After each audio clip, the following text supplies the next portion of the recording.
All right, welcome everyone. I'm delighted to see you here. It's with great honor that we announce tonight's special guest, Judge Kevin H. Sharp. Kevin, welcome. Welcome to everyone here. Thank you so much for being with us tonight. Yeah, thanks Judge for Sharp inviting. was, thank you. We're delighted to have you. Um, Judge Sharp was nominated to the Middle District of Tennessee by President Barack Obama in November 2010 and was confirmed by the U.S. Senate in May 2011. During his tenure, he presided over more than 4,000 civil and criminal cases. He also conducted 75 trials, 60 contested evidentiary hearings, criminal prosecutions, and law enforcement's use of excessive force. Judge Sharp is currently the managing partner at Sanford, Heisler, Sharp, LLP, and is Leonard Peltier's attorney. Kevin, welcome. Thank you so much for being here. Yeah, thank you. I appreciate the time and the interest. Looks like a good group. Yeah. And it looks like a group that probably knows more about this than I do. So maybe turn around asking y'all questions. That may make two of us. Okay, so we have actually a bunch of questions already gathered. If people have questions, we may or may not have time to get to questions from you in this session. But if you have one, by all means, put it in the chat. I'm going to ask either Kim and or Catherine to keep track of those if you can. And if we have time, we'll come back and answer those as we have time. Okay, so Kevin, are you ready? Shall we start chatting? Let's go. That's the best way to do it. All right. So one of the first questions we have is, how long have you been working on this case with Leonard Peltier? You know, the easy answer is about 3.5 years. The more fulsome answer and one that I think is important is why I'm here and how I got here. So I had not, most of you probably know that an appointment to the federal bench is a lifetime appointment. And so, people take the bench and they don't leave. They usually die there or will retire, and you get paid for life. And so judges don't leave. It's not an easy job to get. And you certainly don't turn around after 6 years, which is what I did, and resign. I did that because I had been a civil lawyer doing civil rights cases, employment discrimination cases, a little bit of everything here in Tennessee as a plaintiff's lawyer. And so when I'm appointed to the bench, it's not an easy thing to do, right? I get a call one day from someone I do not know. I thought maybe it was a joke at one point, said, this is the White House calling. President wants his folks to talk to you about becoming a judge in the Middle District. How soon can you get here? And so, my answer is tomorrow. They said, no need for tomorrow, give us a week. But I go up there and I meet with his staff in the White House. We spend several hours talking. They're vetting. They know my history. They know who I am before I get there, but then they want to talk to me personally. We spend hours doing that. My file gets sent over to the Department of Justice. They spend weeks and weeks that rolls into months actually making sure that all the background checks are done. The FBI does an investigation of me. The DOJ does an investigation of me. The White House has done their own investigation. All of this is done for the purpose of deciding, for their purposes, whether I have the intellect, the temperament, and the judgment to have this job, right? This is the most important job you can have, I think. And then that file goes over to, if you're nominated, that file goes over to the Senate, and the Senate Judiciary Committee investigates you. They have their own investigators. They also have FBI agents who will then investigate you. And then the American Bar Association will investigate you and do their own polling and digging into your background. all of that done for the same purpose. Do you have the intellect? Do you have the temperament? Do you have the judgment to make these kinds of decisions, to sit on the bench? And then you go to the floor, and over a 3-hour period, every member of the Senate, except for 11 who were not there that day, then vote on me. Some talk about me, some don't. Everybody has their vote, and I'm confirmed unanimously by a Republican-controlled Senate. And then I take the bench. And what I learn is something I didn't know, because I hadn't been involved in criminal work up to that point. I'd had one criminal case, is that for all the work they had done to decide whether or not you had the judgment to have this job, they then take away from the judge the most important thing they can do, and that's sentencing, right? It's the most important thing the judge is doing, potentially taking away someone's liberty. And so that has to be done correctly. It has to be, if all of the rules have to be followed. And once someone is convicted, then that sentence takes all of those things that they hired me to do and puts them into this one job. What's the sentence I'm going to give someone? And in certain cases, they take it away, and they're called mandatory minimums. And so I ran into this where someone would have what I would consider to be a minor crime, still felonies, but they might end up with 15 years, 20 years. And the final straw came when I had to sentence a 23-year-old kid, I'll call him a kid, to life in prison for a nonviolent drug offense. And that was kind of the last straw. It was a third strike rule, but I had no discretion on whether or not to give this kid life or not. Nonviolent drug offense. His first 2 strikes were selling crack. The total weight of the drugs combined was a quarter, not a quarter ounce, not a quarter kilo. The coin, a quarter. And then his third strike landed him 2 life sentences, and that was where 6 years into my tenure, I said, I've had enough. Am I more useful to society on the bench, grumbling every time I've got to sentence some kid to life in prison or an otherwise overly harsh sentence? There's one gentleman, I won't go through all of his history, but I had to sentence him to 15 years on a mandatory minimum for a crime that I probably would have given him a year and a day, which would result in 10 months. Instead, he got 15 years. And what I saw was we took somebody who was an asset and turned him into a liability. So I had to decide, do I stay on the bench and grumble about this, or do I step down and start talking about it? I stepped down. I decided to step off the bench and then started representing the kid that I had sentenced to life in prison in a clemency application. I also worked with his lawyer to review my rulings to see if we could find some constitutional violations, any mistakes that I made that we could appeal his case on. And we did not find any that I committed. There were some mistakes that were done by his lawyer, which helped, but ultimately we had to get presidential clemency from Donald Trump, and we got it. And this young man, his name's Chris Young, is out.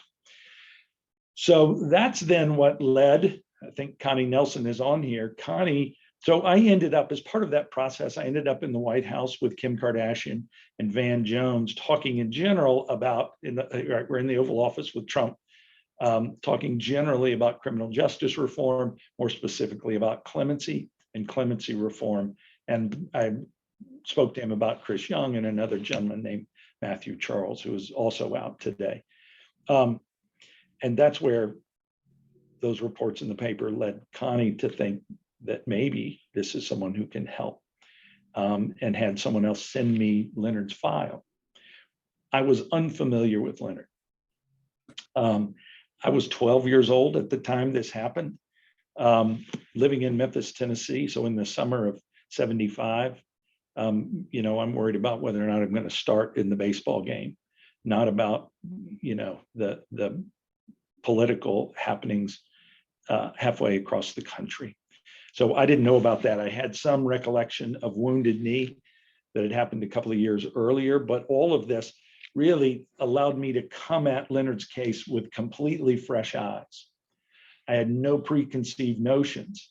And because I had just recently stepped off the bench, I did not come at this as an advocate either, not as someone who was going to look at his files and decide whether I'm going to take this case or not take it, right? As his lawyer, I just looked at this as someone who's just with an intimate knowledge of the inside of the justice system. Let me look at Leonard's case. And so I sat down and I had trial transcripts and I had court opinions and I had newspaper articles and I had photographs and some of Leonard's paintings or photographs of his paintings. And I just started fresh. And it took me no time as I start reading, and literally I start on day one, all rise. It's all taken down word for word by the court reporter, and I just start reading. One of the first things I run into as I'm reading this is day 2 of trial, where 3 women show up to the courtroom. They've got a piece of paper that they have signed that says, we know one of your jurors, we work with one of your jurors. We have to tell you something because we couldn't live with ourselves if we did not. One of your jurors is prejudiced against Indians. And they signed it and had it notarized. This is at the end of day 2. The judge calls the 3 women in one by one, has them tell their story. They each tell us the same story, that they were in the cafeteria. They're talking to this, Clock was her name, talking to this, at that time, a potential juror. She says, I may be a juror on this case involving the Indian that killed the agents. Now, never mind that before it's all started, she's already made up her mind what happened. And, I'm prejudiced against Indians. So the judge, goes, okay, well, maybe this is a problem. Let's call her in and talk to her about it. Now, the way I'm describing this is about the same amount of time that the judge dealt with it and the lawyers dealt with it. There was almost no questions asked of her. They bring the juror in. The judge says, I want you to respond. I'm going to hand you this piece of paper and I'd like to get your reaction to it. Now, I think as I'm reading this, she's going to say, never happened, or they misunderstood me. And that's not what she says. She says, yeah, I said that and it's true. And the judge says, well, okay, anybody else have any questions? And I'm sitting here reading this, 40 years later thinking, my God, I've got hours worth of questions. What do you mean? Does anybody else have any questions? I mean, this is the job of the judge, right? You are the gatekeeper for the Constitution. And, this is one of the most fundamental pieces of rights that someone has in a jury trial, to get a fair and impartial juror. And on day 2, you have a juror saying, no, I'm prejudiced against Indians. And the judge did say, actually, I'll give him credit for this. He says, okay, do you think you can still be fair? And she said, yes. And then he says, anybody else have any questions? So he was done. Leonard's lawyers, I don't know what they were thinking. They weren't. Say, we have a couple of questions, and essentially ask the same questions the judge just asked. This is an important case? Yes. Can you still be fair? Yes. Okay, judge, she's good enough for us. U.S. attorney says, we don't have any questions. Of course they don't have any questions. Why would they? You could only go downhill from there. They've got a juror they know that's already on their side on day 2. So that's it. One of Leonard's lawyers says, well, if we excuse her, then we're going to have to put another one of our alternates on. And if we lose an alternate, we may have a mistrial. And we want to get this trial over with. Now, I'm reading this thinking, my God, it's the second best thing that can happen to you. If you can't get an acquittal, get a mistrial and do it again. But instead, this is, my experience of day 2 of trial. So as I'm reading this and going through, I just see incident after incident of factually the judge with his thumb on the scale, blatant evidentiary rulings that are, again, part of putting your thumb on the scale, but that make it nearly impossible for Leonard to get a fair trial. I see evidence of witnesses who are lying, witnesses who are intimidated, Some of this I get from reading the transcript, some as part of my follow-up on this. And then, as everybody knows, the exculpatory evidence that was hidden. All of that is so just blows my mind as to the what happened. One of the things that judges talk about, and this is part of, as someone said, it's kind of like the tobacco. If y'all ever saw the movie about tobacco called The Insider, someone described as a little like the insider, because I know how the system works. I know what judges can do. And it's one of the things that we talk about. And this is why it's so important to vet judges, because one of the things judges talk about is our ability to make a case come out any way we want it to come out, right? It's why you have to have a judge who's fair. You have to have judges who are impartial. Because if I want a case to come out the way I want it to come out, if I want to put my thumb on the scale, I can do it with evidentiary rulings that will not get me overturned on appeal, right? Because the standard of review will be abuse of discretion. It was my discretion to let in certain pieces of evidence, to exclude other pieces of evidence that I know are going to result in a verdict one way or the other. One of the things that I know happens while we're on the bench, and I used to be very careful about this, is not changing my expression, because jurors are constantly looking at the judge. They hear a piece of evidence, and the next thing they do is, I can see them, they're going to look over at me. What did I think about what just happened there?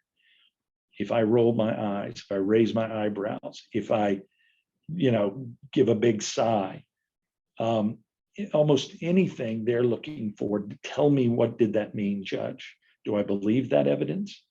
Am I going with that party or another party? And so that's why you have to really be careful. And I saw incident after incident of this judge doing that, right? Making those decisions that were going to make it impossible for Leonard to get a fair trial. And that's what this became about for me. I know this was a long question of how long you've been on this case, but going through that, then it was a call back that says, I'm in. What somebody get me in touch with Leonard, because I'm going to take this case on pro bono. This is BS. And the most basic right that we have in this country is a right to a fair trial, and he didn't get one. So the what was really easy for me. This 3.5-year odyssey I've been on has been the why. And that's where I've turned to people like Gene and Lenny and David Hill and Leonard and Norman Brown to figure out the why. And the books, my shelves are now covered with books that are helping me to understand the why. Because you can't understand what happened at Pine Ridge in 1975 unless you understand what happened and the whys of Wounded Knee in 1973. And you can't understand Wounded Knee in 73 unless you understand the Trail of Broken Treaties, or Wounded Knee in 1890, or Sandy Creek, or we can go on and on and on with hundreds of years of history that then led us to Pine Ridge on June 26, 1975. It was inevitable. What happened there that day was inevitable. It wasn't inevitable that it happened on that particular day, but the events were.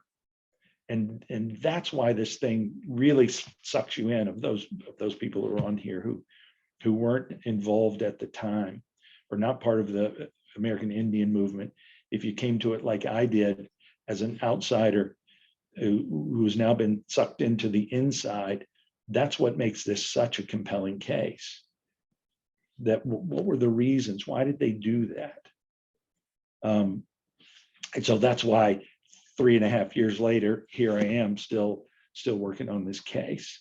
And I think we have a real shot at that. We have a real opportunity to finally get Leonard out. Because the other thing that's happened, except for as I went through and I got started, I went back and read other clemency petitions, and they read like legal briefs. and they were good, and they didn't miss anything, and they were hundreds of pages long. The only factual thing that I could really add was the juror piece. That had been left out over the years. Part of that was because it had never been appealed, and the law changed. The law changed on exculpatory evidence. The law changed on juror bias, right? So now that would be, although Leonard's lawyers waived it by saying she's okay with us, you couldn't do that today. Today, that's just per se ineffective assistance of counsel. So the law has changed. If this case were tried today, we wouldn't be talking about this for more than 15 minutes, because no reasonable court of appeals would allow this to stand. That's not the law. But at the time it was. So, that's, as I'm looking at that, the thing that has changed is the story is the same, although I tell it differently. I tell it with context, because you can't understand what happened that day without context. It's all about context. And so that's why with the new clemency petition, I rewrote it to talk about context. And we have an audience now that's ready to listen. I think unlike any decade in the past where others have tried this, and they did a great job. And if I had been on any of those teams on any of those decades, I would have done the exact same thing. Even in hindsight, I don't know that I would have done things differently as a lawyer, but you now have an audience that's willing to listen, and for lots of different reasons. But that's the difference. So sorry, there was your one question of how long have you been here just turned into a 25-minute answer. But I think you can't understand, you need to understand why. Yeah. To fully understand what I'm doing here. Yeah, and I unfortunately my PC died and I'm back. But one question that may be somewhat related is, in terms of a clemency release for Leonard, are these determining factors, some of the things that you talked about, that would weigh in? I mean, what the Yeah, biggest... I think so. I think that's why clemency today is closer to a reality than it was in the past, because the president has constituents, and the FBI is a constituent, and they are a very influential constituent. I think all of the agencies are. Anyone who has access to the Oval Office in the way that they do has the ability to influence the president. But now it's a different world, right? There is a willingness to listen and to hear not just the words, but to really understand what happened. I think there's a talk that when people talk now about broken treaties and the relationship of the indigenous people that were here and what happened over the next, several hundred years, people are willing to listen to that. I think it's interesting that Standing Rock was a catalyst. I think for you were now on television, social media existed like it never had before, and people got to see for themselves what was happening, and that became a catalyst. The boarding schools, I had, this most as rudimentary knowledge of boarding schools as you could possibly have, and I thought these went out of existence in the 1800s. It didn't occur to me that, in the 1980s, these things are still hanging around. And so that's another one of those things that folks who don't live it, that aren't in Indian country or have some connection to that day in and day out, have now been hit with something that you cannot ignore. And that makes you say, wait a minute, if the boarding schools were happening as, late as the 60s, 70s, even into the 80s, I think there was one or two that were still in existence in the 80s. What else didn't we know? And maybe this talk about broken treaties, or this talk about land back, there's something to that. and people are willing to listen to it. And that means the president's willing to listen to it. And I think, for whatever criticisms you want to give of President Biden, I think he has an appreciation for Native American issues. Some of it will be purely political, but some of it seems to be personal. And just for the record, apparently somebody just put it in the chat. Apparently there are still 4 boarding schools in operation today. Can you believe that? Yeah. So I will change what I say about that. Me too. That they still exist, but right, unless you're going out and you have somebody who can tell you that, or you have the time to go and research it yourself, no one's going to teach that to you. No one's going to volunteer that information. Very rarely.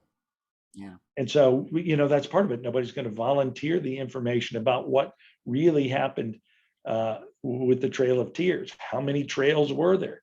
How many, tribes and nations were involved? It's just not taught in school, and you have to be proactive to go figure it out. And it's happening now. And I think that makes a difference for the president. Plus, if nothing else, if you want to go, people, if you've ever heard me talk about this before, and people say, is Leonard a political prisoner? And sometimes I'm reluctant to call him a political prisoner because everybody has different definitions of what a political prisoner is. But everybody should be able to agree that he is a prisoner of politics. He's a prisoner of politics. The only reason he is there today is politics, whether it was Clinton or Obama or Bush, pick your president, or Trump. We were talking to the Oval Office on the last day, and it just flat out came down to politics. And the politics have changed. Now you don't win Wisconsin unless the Native American vote turns out, right? You can look at it, you see what the margins were. If the Native American vote in Wisconsin says we're out, that state shifts from red to blue, blue to red. It goes back and forth. Michigan, Arizona, you cannot win the White House unless the Native American vote is with you. And so that, if nothing else, just the flat out politics of it. Say you're going to have, you cannot just listen to what the FBI has to say about this. Yeah. So do you think there's a time frame for a response to the clemency position to know if it's going to work or fail? Or they don't have to do that. They don't have a time frame. As a matter of fact, I just spoke to DOJ the other day just to say kind of that same question. The average time for a clemency petition is 8 to 10 months. Well, we're in 15 to 16 months now, and there's really nothing new, right? That memo has been written multiple times. You want to update it, okay?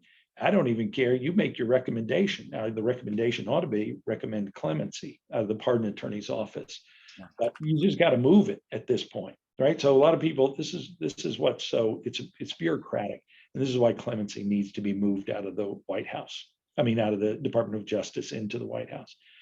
So it goes. So the Justice Department has 2 wings. If you're looking at this like a business, and so you've got the Attorney General, and then you've got a Deputy Attorney General, and then it splits off into 2 parts. You've got the civil side and the criminal side.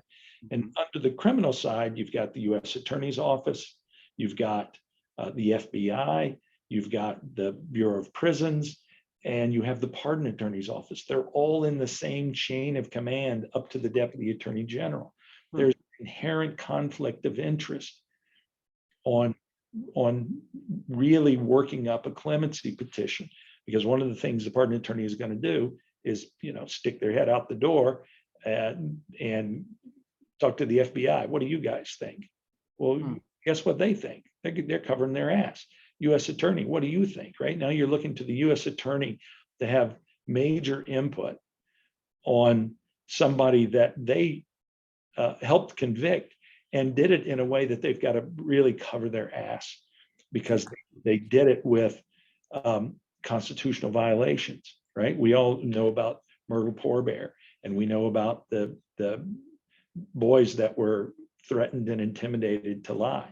We know about the agent who took the stand, the ballistics expert said, I never did a firing pin test. And we know he did. and we know what it meant, and we know that somebody hid that, right? So they've all got an inherent interest in having Leonard die in prison, and the pardon attorney then has to go to them and say, what do you think? And then even after the pardon attorney makes a decision, and we have a new pardon attorney, and I like her, everything I know about her, I don't know her personally, but everything I've learned about her tells me that this is somebody who's going to be fair.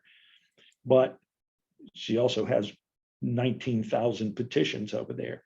Then this goes to the deputy attorney general. Then it goes to the attorney general. So this has been through the lawyer who had the file, who then gives it to the pardon attorney, who then gives it up to the deputy attorney general, and then to the attorney general. It's been on 4 desks, and it's never made it out of the Justice Department. Now it's got to get over to the White House, where the White House counsel is going to do their thing with it, right? So now you just hit desk 5. Now it's got to go through the political people. Now you just hit desk 6, and then the president will be desk 7. This system makes no sense, and it needs to get out of DOJ. Now I do know, here's the other thing that happens, is that when the pardon attorney is seeking input from those that they call stakeholders, right? That just the title tells you they have a vested interest. They are stakeholders in whether or not Leonard or anybody else is granted clemency, right? Just their relationship to this system tells you they have an inherent conflict of interest. But what do they say, right? They have access to the White House that we don't have and that no one has had before. And what do they say? Well, you can't find out. That was one of the things I asked the Justice Department. I knew what the answer was going to be. Can I get their filing? Because I know they have filed. And the answer is no. You can't get what they have. Now, I told them when I asked that question that I already have it. But I'd like to get it from them. And the answer was no. So I have the FBI's position on this. I don't have all their exhibits, but I have their position. And it's one of those things that confirms what I knew, which is if there is no one there to challenge and to bring to light what they say, particularly those things that are not true, then an ultimate decision maker doesn't have the best information. And I will tell you, if I didn't know about this case and I just read the FBI's response to it, I'm agreeing with them. The problem is I know what they say is absolutely not true. Now, Director Wray signed this, and I don't believe that Director Wray knows anything about this case, right? And he didn't write it, and I don't expect him to write it, but somebody wrote it. And to say things about Leonard's conviction, for example, where Lynn Crooks, the assistant U.S. attorney who prosecuted the case, described their evidence as sketchy. Twice he described their evidence as sketchy to the Court of Appeals. They know that there was no evidence that based this conviction. So anyway, that's where we are. I was just reading somebody's question about old law. Old law. Yeah, I'm.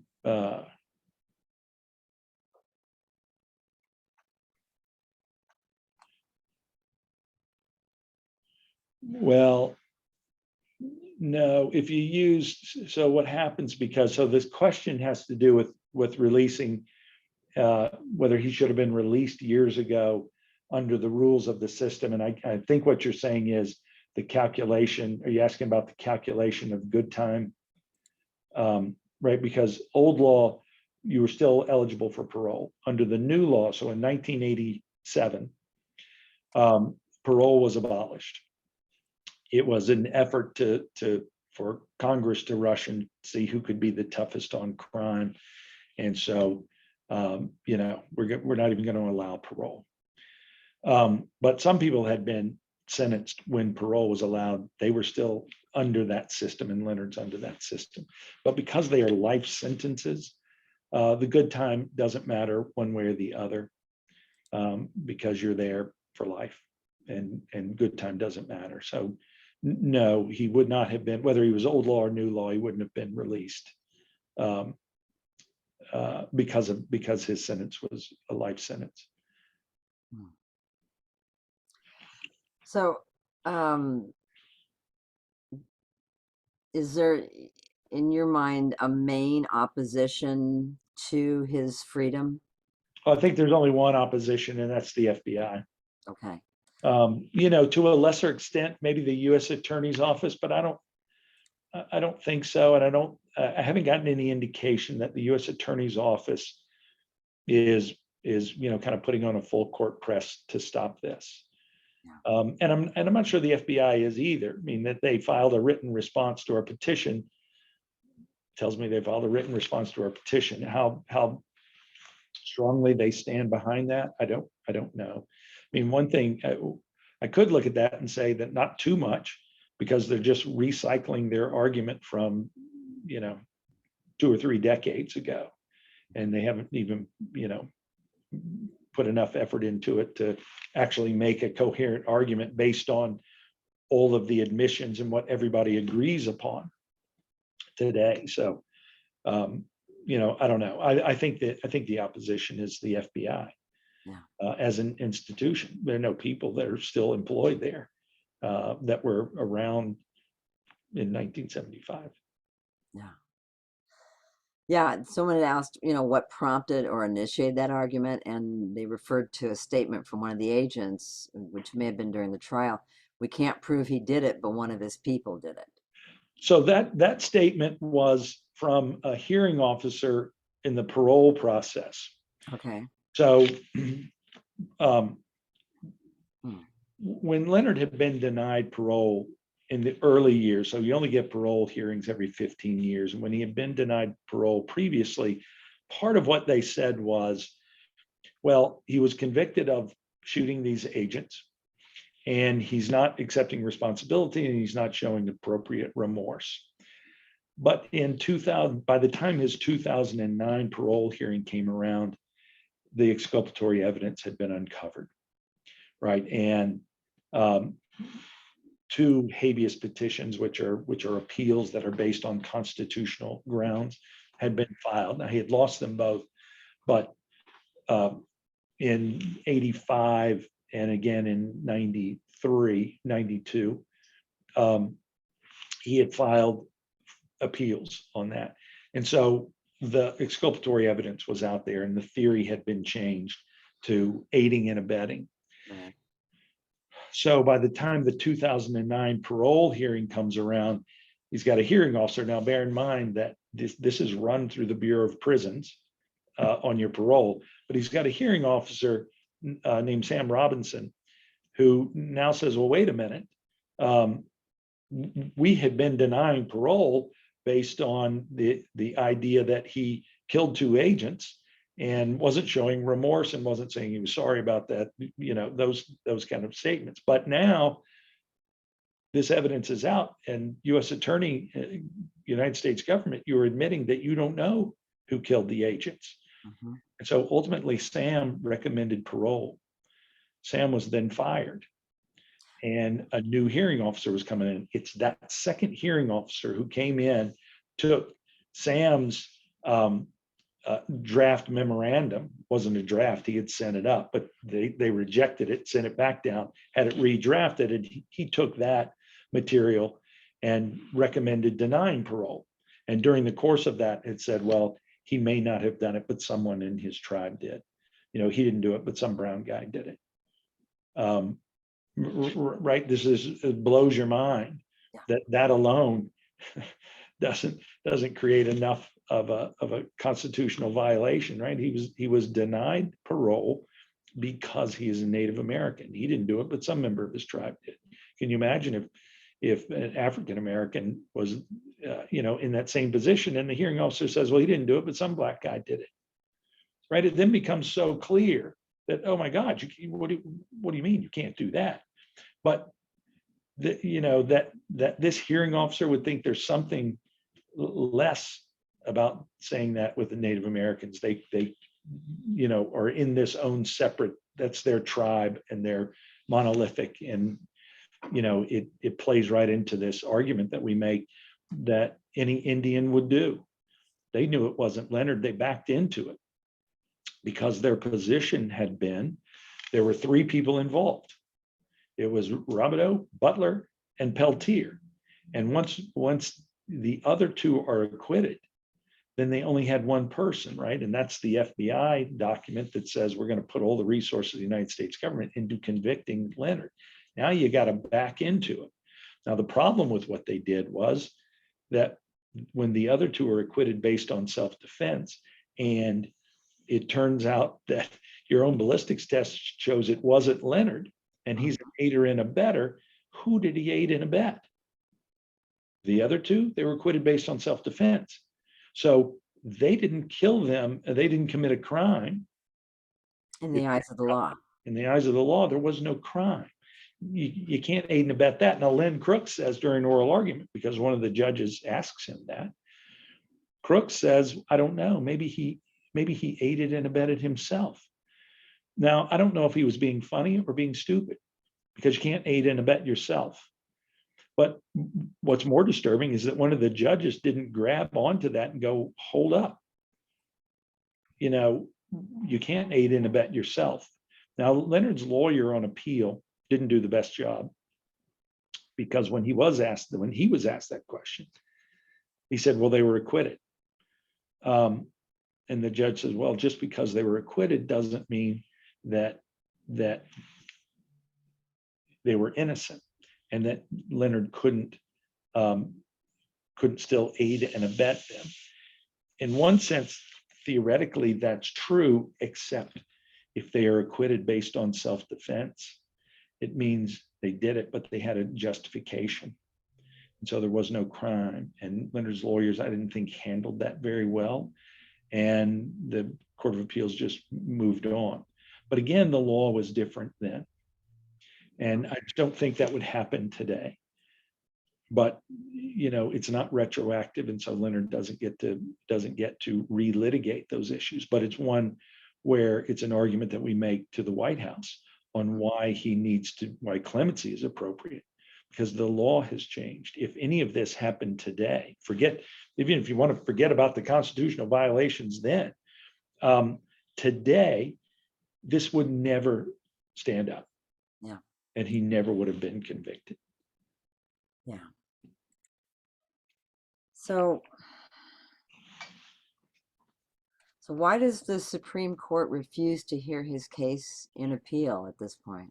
Well, because the laws that have changed aren't retroactive, okay, right? So they only apply to anyone going forward, not looking back. Sometimes laws are specifically retroactive.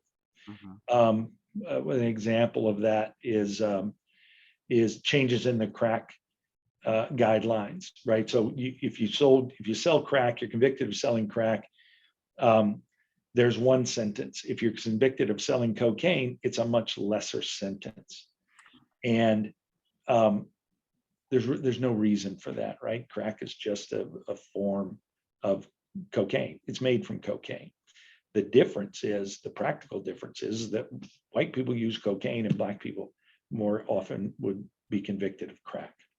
And so it results in these disparities. And so the Supreme Court came back and said, no, this is going to be retroactive. There's got to be more of a comparison between the two. And so there was a case came outside United States versus Johnson that said, you've got to re-sentence all those people who were sentenced under the old crack guidelines. And so that's an example of something that's retroactive.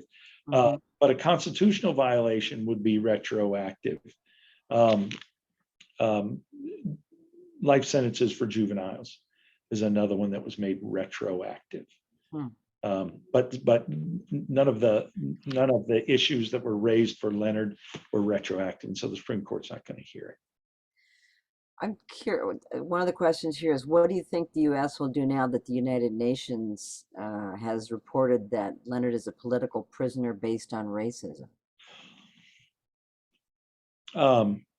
nothing. Do you think that'll have any effect or Well, no? yeah, it may have an effect. They don't have, there's no force of law in that.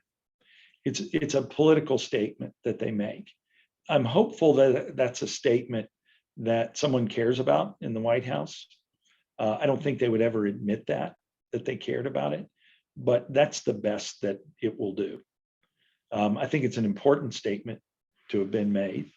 But the White House is not going to look at that, and Justice Department is not going to look at it and go, "Oh man, the United Nations, says we ought to do something. We're going to do it."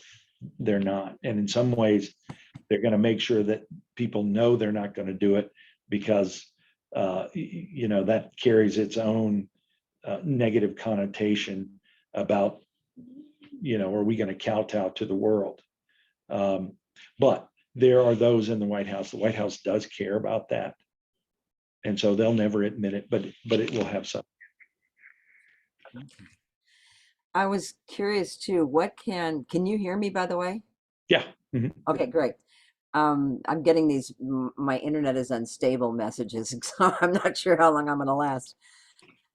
Um, what can the public at large do, and us specifically, to make a difference? It's back to this is what I was talking about earlier, that there are constituents and the president cares about that. It's interesting because Native Americans have never had this kind of voice before in the political process and in this White House in particular. And Secretary of the Interior is a perfect example of that. The president seems to care. The president also seems to care as you're, just looking at the politics of it, where he kind of laid back for a while and his numbers were tanking. And now you see his numbers going up because he's being proactive in things that in years past would have been detrimental to a Democratic president, right? You saw Clinton completely shift and co-opt Republican ideas to get his numbers up. Politics are different today. Biden's numbers are going up because he's doing the things that not just Democrats, but mainstream America wants to see. And I think Leonard's clemency for Leonard would fall into that, but the president needs to know it. The White House needs to know that this is not just a Native American issue. This is an American issue. This is a constitutional issue, and we care. And that will show this is the group that has influence, not just the FBI. But the other thing about the FBI, my problem with the FBI is a J. Edgar Hoover FBI. I'm not attacking Director Wray. Mm-hmm. Director Wray ought to be with us on this. They ought to say this was an FBI that no longer exists. Yes. This was a U.S. Attorney's Office that no longer exists. It's not who we are. We're going to stand with you, and let's quit talking about this. Let's let Leonard go home. So what are the possibilities for that, do you think, as far as you can tell? Well, I think the possibilities for clemency for Leonard are good. In terms of the FBI and the current. The FBI, it's hard to tell. Yeah. It's hard to tell if their opposition is personal or if it's bureaucratic. Are they doing this because it's what they have to do? Or do they just really feel strongly about what's happened here? I think, it's a different FBI. It's obviously a younger FBI, and one that has to be self-reflective and say, we made mistakes. And until we own up to those mistakes, we're never going to be able to get past it. Until Leonard is released, they can never completely break from a J. Edgar Hoover FBI. Wow. And that's what this was. We were one director removed. This was a Hoover FBI at that time. Leonard's release says that's not who we are anymore.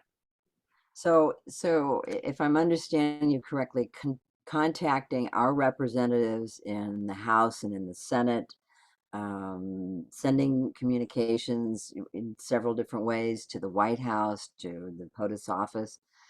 These are the ways that we can make them aware that it's more than just, a Native American issue. Right. That's the thing to do. And your members of the House and Senate need to know that you care about it. There are those that follow it, but it's interesting when Jennifer Bendry at the Huffington Post walked through the halls of the Senate and just, was randomly asking senators that walked by her, what's your position on Leonard Peltier? 9 out of 10 said, who is that? We don't know. And the interesting thing is when you teach them or tell them, everybody's reaction is, oh my God, this is crazy. How did this happen? And so we got to keep educating people.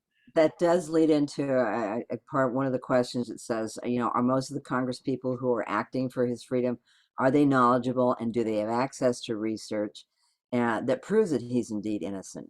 Because lawyers with research have obviously vetted him over and over, and he's still in prison. But it sounds like this is a potential opportunity here for the first. There are two pieces to that. He's still in because he's a prisoner of politics, but that then leads back into the members of the House and Senate. Those that support him have done their research. But even then, a senator said to me last week, I have always been a Peltier supporter and I support clemency, but my support is based on what I read. And I don't always know if what I'm reading is accurate. Sitting down with you for these 15, 20, 25 minutes has convinced me that I am right to do this, and tell me what you want me to do next, what I need to do next. Now, problem is kind of hard to get 15 minutes, half an hour with every member. With everybody. Yeah. And a lot of times, because people have never heard of this, and I don't blame them because I didn't know about it either unless you've lived it. I'll sit down and we've been on this Zoom for an hour, and we could go for several more hours. And you all came at this with a base knowledge. I mean, just think if you were just randomly ended up in this Zoom and you're going, I don't know what the hell y'all were talking about, and it would take a full hour or 2 hours to get up to speed on what happened, and then get fired up and say, we've got to stop this. And that's the Reader's Digest version. Right. There's not even the Reader's Digest version. We've talked a lot of shorthand here because everybody knows these things. When I say Myrtle Poor Bear, everybody just knows the story of Myrtle Poor Bear. When I have to explain it, it's interesting because Jennifer Bendry called me, I don't know, a year ago and said, somebody gave me your number. I didn't know her. Somebody gave me your number. I've written this story about Representative Grijalva and this letter with 11 other members of the House. And they've sent this letter to the president about, clemency for Peltier. I've already written the story, but I just have one question for you. Why is he still in prison? I was like, oh my God, well, how much time do you have? And we spent an hour and a half on the phone, and she said, I'm scrapping the story I've written and I'm starting over, because she didn't know all of this, right? She just knew it was kind of a slow news day. Here's this kind of letter out of left field because there's nothing that was going on that seemed to drive it unless you were paying attention. And so she just wrote this story about this letter, but then asking the why then leads to the next 90 minutes of us. And I think I laughed when she said it and asked her, how much time do you have? Yeah. We spend 90 minutes getting there, and she's still learning this. And I've spent 3.5 years learning the why. Why is he still there? The what was easy. It's the why, or 46 years later, are we still here? Yeah. And that's all of this other that starts hundreds of years ago and really gets condensed in the last 46 years as to the why. Of course, about Representative Ruth Ann Buffalo from North Dakota, Mm-hmm. and the whole that whole paperwork went through, I guess, the House and the Senate, and is now sitting on Biden's desk. what do you think how do you think Leonard's case affects or pertains to the rest of the citizens in America? And is perhaps lack of awareness a factor there? I think that's a huge Not factor. the House and the Senate. No, Sorry. no, I know. Yeah. You meant the DNC. Um, Yes, I did. I think And thank you, Kim. I think it's a big problem. Is this right? We're now 46 years out of this event. People are dead. People have moved on. When I started in this, and I would start the conversations because, hey, what are you working on? And I'd go, let me tell you about Leonard Peltier. And if they knew of him, their next statement would be, I thought he was dead. Didn't realize he was still around, right? So it's all, even if they've heard of him, they've moved on and thought that he was dead, or whatever. We got to start over from scratch and bring them up. It's part of the problem, but it's why what Ruth did with the DNC was so important, because it says to the president, they get to stand in as a proxy. And it's why NCAI's resolutions and all these various tribal leadership organizations and their resolutions tell the president, people care about this. But they get put into this category of these groups of constituents who want to see this. And there's the Native American group, and these resolutions tell you how deep that support goes in those communities. What the DNC resolution tells you, or tells the president, is how wide it is. Leonard's support has always been deep, but the width of this support kind of ebbs and flows as people raise it in public awareness, or it becomes kind of a hot topic for a short period of time, and then we move on to the next thing. And social media has been a double-edged sword.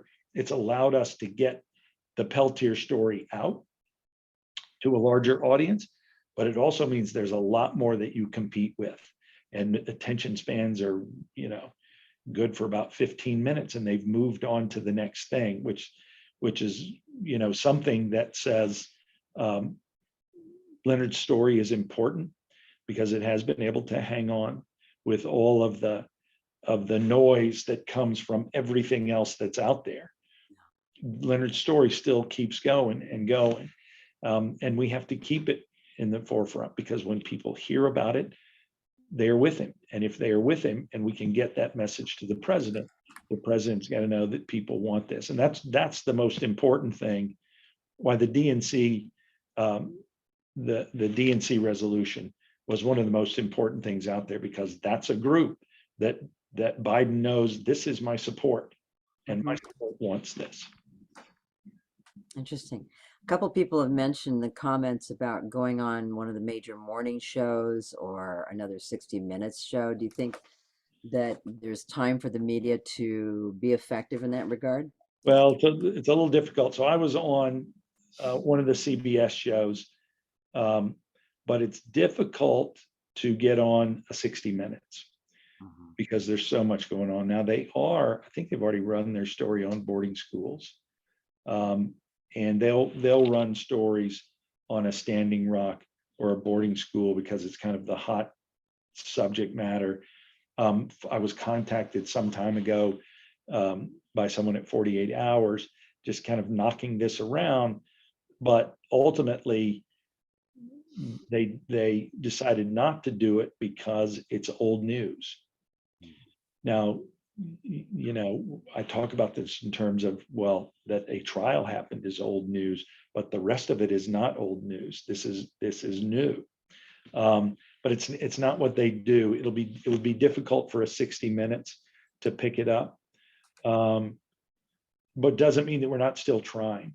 It seems like a CNN could be interested to do a short segment. I know, Indian Country Today, which does things like this, they're working on, I think they told me they're going to give me about 12 minutes. So we've already filmed that spot. Oh, great. Indian Country Today is in 30, 40, 50 different cities. And so that helps get the word out. There are other PBS stations that are doing other pieces of it. Sharon's book, I Will, has its own audience, and that is not just about Leonard, but it brings people to that story. And so as you start to think about, wait a minute, now we're talking about AIM through this book or through an art project that's going to happen up in Milwaukee, right? It brings people to the story, and they'll learn other aspects of it in the Peltier story. Someone just wrote in here, Sarah wrote, Leonard's a boarding school survivor. Right, and I have used that and see if we can't make that a piece. It doesn't become a story in and of itself, but can you put that as a piece of the boarding school and bring the story in that way? Yeah. Because that's a great story. And it's the other thing that's interesting is that Dennis Banks was at that same school with Leonard, and not at the same time, or they were there at the same time, but Dick Wilson, our friend from the Goon Squad, also was at that same boarding school, different time, right? Everybody came out of there with their own traumas. And Wilson, directed his trauma in the way that he directed it with the Goon Squad, but they all came out of that experience traumatized. So I think those are great stories, because you can't really tell the reign of terror story without telling the boarding school story. And you can't tell the boarding school story without talking about who were some of those key players that went through there, and the Dennis Banks and the Leonard Peltier and the Dick Wilson and others. So that it's all connected. Somebody mentioned Joy Reid. Yeah, I think MSNBC in general, I don't know about her show, but Rachel Maddow would be a great candidate for this. Al Sharpton would be a great candidate for this. And I know that they're taking a look at it. Yeah, a couple of people mentioned some of the morning shows, Good Morning America, or I think CBS Morning Show. Yeah, all that we are pitching those. It's just a tough market, particularly when you've got what's the news story of this 15 minutes. Right. What just happened in Ukraine or wherever. Queen dies. That just sucked the air out of every major news outlet in the world. So there's a lot of competition, but that's why I think something like MSNBC becomes a great candidate. But they got to fill a lot of airtime. So, is there anything else that if you would like us to do? Anything else that we specifically here could do? The biggest thing is not only keep talking about this, but bringing new supporters in. Right? We can't talk in an echo chamber. Right. I mean, there's a time where I think I've got such a good feeling about what's happening, and I have to stop and go, wait a minute, is this because I'm talking to myself and my friends who are working on this? No, it's not, because I then have to sit down, I'll stop and go, nope, this is outside of that sphere. We're not talking in an echo chamber, but we easily can. It could turn into an echo chamber unless we keep bringing people in, more and more people in. And that's the best thing you can do. Keep doing this. Keep getting the word out there. Twitter can be a little deceiving, because because of their algorithms, we'll only see each other's tweets because they're sending you what you want to see anyway. Yeah, what you react to, they feed you more of that. And so you got to get out of that. But anytime you bring someone new in, you've got to get them to take that next step, which is let the White House know what you think about this. Let your representatives know, let your senators know. Yeah. And then it goes on beyond, right? Because you talk about Ruth Buffalo. It would be easy to say, well, she's a state senator. What can she do? Look at what she's done. Yeah. She can turn to the president and ask him. She can submit these resolutions. So you never know where it's coming from. Where that bit of influence is going to come from. We just got to keep it up, keep the pressure on. I think the time is now. There's a window. I don't know when it's going to close. It's certainly going to be closed in the 2024 election cycle. And when in 2023 does 2024 begin? I don't know, but it's an open window right now, and we got to take advantage of that. Well, we've gone a little over, but I think we're all thrilled to have done it. I know that Kimberly would like to do a little bit of closing information, but if it's all right with you, we would love to have Lenny Foster give us a prayer on our way out. Kim, is that all right? And Lenny, is that all right? Yes. I just really quickly wanted to remind everyone that you can email the White House via www.whitehouse.gov/contact. You can also call 202-456-1111 Tuesday through Thursdays, 11 a.m. to 3 p.m. And you can also text President Biden, and that number is 302-404-0880. And you can do that 24/7 in tweets and hashtag free Leonard Peltier and tag at POTUS and your senator too. And thank you so much, Judge Sharp. It was a pleasure to get to, I think it was an honor. Thank you so much for coming. Thanks for having me on and keep talking about this. This is great. It's helpful for me. Thank you so much. We really appreciate it. And you got the text message out there. I do that every day. You know, I brush my teeth and I text the president. Yes. Yes. Okay. Well, Lenny, would you be kind enough to? Yes. Can you hear me? Sure can. Thank you. All right. That was a good talk, Kevin. Thank you very much. Thank you. Thanks, Len. Our hopes up. Kudobe yat el de citizeni. Himas sats is pecado and jetsanadils and de citizeni be yananit ebe non hit zilo be non hit sketolish.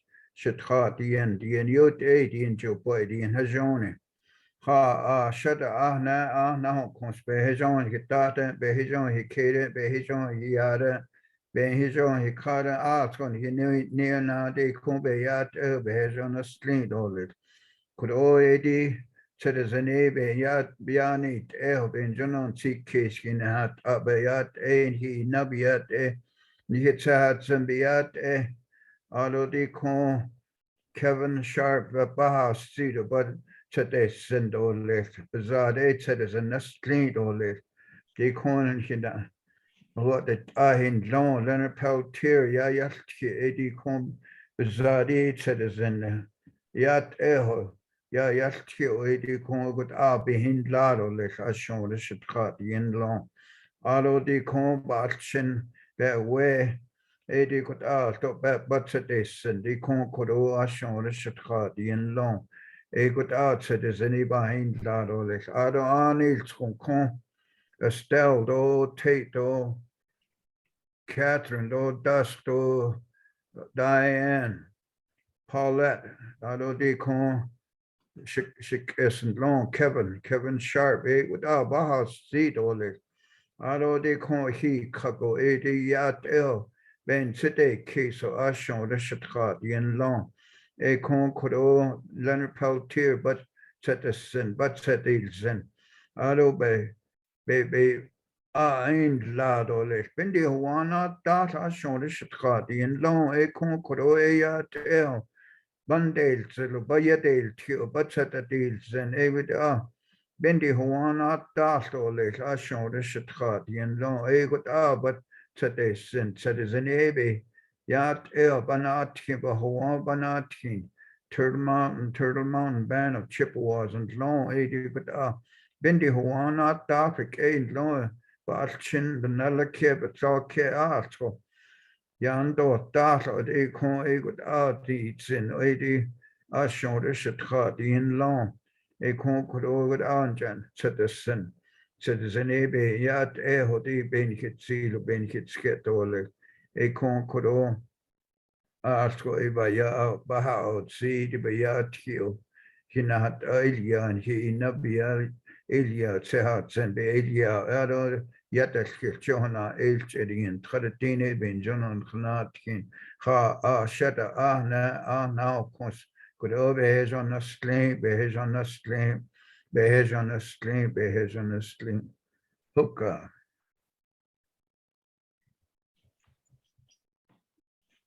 Thank you. Good. Thank you. Thanks very much. Thank you very much. Kevin, thanks again. And Kim and Catherine, everybody, thanks for your help. All of you for being here tonight. And please take care. Thank you. See you next week, I hope. Thank you. Thanks, everybody. Bless you.